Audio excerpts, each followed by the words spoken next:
Doctor miles Munro का यह प्रेरक संदेश लीडर बनने की कुंजियां हिंदी में अनुवादित किया गया है। अगला, लीडर बनने की कुंजियां। यह संदेश हर किसी के लिए है। गृहिणियों, छात्रों, मैकेनिक, क्लर्क, नर्सरी कर्मचारी, राजनेता, राजा, सेक्रेटरी, मिस्त्री, कारपेंटर, सभी के लिए। लीडरशिप एक सूक्ष्म अवधारणा है। अधिकांश लोग जिन्हें हम लीडर मानते हैं वास्तव में लीडर नहीं होते। समस्या यह है कि अगर आप नहीं जानते कि कोई चीज़ कैसी दिखती है तो आप उसे पहचान नहीं पाएंगे। 90% लीडर असली लीडर नहीं होते। वे सिर्फ मनोवैज्ञानिक रूप से लोगों को नियंत्रित करने वाले, शक्ति का दुरुपयोग करने वाले या दबाव डालने वाले लोग होते हैं। सच्ची लीडरशिप क्या है? 1. नियंत्रण नहीं, सेवा है। लीडरशिप का मतलब लोगों पर शासन करना नहीं, बल्कि उनकी सेवा करना है। 2. शक्ति नहीं, सशक्तिकरण है। असली लीडर वह है जो दूसरों को ताकतवर बनाता है, न कि खुद को सर्वशक्तिमान दिखाता है।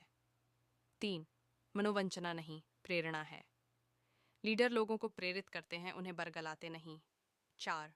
लोग नहीं, उद्देश्य है। लीडरशिप का लक्ष्य लोगों को अपने पीछे चलाना नहीं, बल्कि एक मिशन को पूरा करना है। 5. करने से ज्यादा बनने की प्रक्रिया है। लीडर बनना एक आंतरिक परिवर्तन है जो बाहरी कार्यों से भी ज्यादा महत्वपूर्ण है। विनाशकारी लीडरशिप के उदाहरण। डॉ मुनरो ने गांधी जी के विचारों को उद्धृत करते हुए बताया कि निम्नलिखित चीजें समाज को नष्ट कर देती हैं। 1. बिना सिद्धांतों की राजनीति। आज की राजनीति में नैतिकता का अभाव है। 2. बिना विवेक के सुख। लोग केवल अपनी इच्छाओं के पीछे भागते हैं, नैतिकता को भूलकर। 3. बिना मेहनत की संपत्ति। लॉटरी, जुए जैसी संस्कृति लोगों को कुछ न किए पाने की आदत डाल रही है। 4. बिना चरित्र का ज्ञान। बुद्धिमान लोग अपनी समझ का गलत इस्तेमाल कर रहे हैं। 5. बिना नैतिकता का व्यवसाय। धन कमाने के लिए लोग अनैतिक रास्ते अपना रहे हैं। 6. बिना मानवता के विज्ञान। विज्ञान ने प्रगति तो की है, पर उसका दुरुपयोग भी हो रहा है। 7. बिना त्याग की पूजा। लोग ईश्वर की आराधना तो करते हैं, पर अपनी इच्छाओं का त्याग नहीं करते। राजनीति वर्सेस सच्ची लीडरशिप। राजनेता अगले चुनाव के बारे में सोचते हैं, लीडर अगली पीढ़ी के बारे में। राजनेता वादे करते हैं, लीडर्स उद्देश्य पर केंद्रित होते हैं।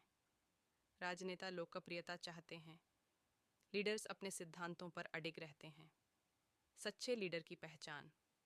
अगली बार जब कोई नेता आपसे मिले, उनसे ये सवाल पूछें। 1. आपका कल्याण उद्देश्य क्या है? 2. आपकी फन या भावना सिंग पैशन क्या है? 3. आपके पौया सिद्धांत सेवस क्या हैं? यदि वे इन सवालों का स्पष्ट जवाब नहीं दे पाते तो समझ जाइए कि वे सच्चे लीडर नहीं हैं। निष्कर्ष। सच्चा नेतृत्व सेवा, सिद्धांत और सशक्तिकरण मनोबल इस पर आधारित होता है। हमें ऐसे नेताओं की आवश्यकता है जो समाज को आगे बढ़ाए, न कि सिर्फ अपनी सत्ता बचाए।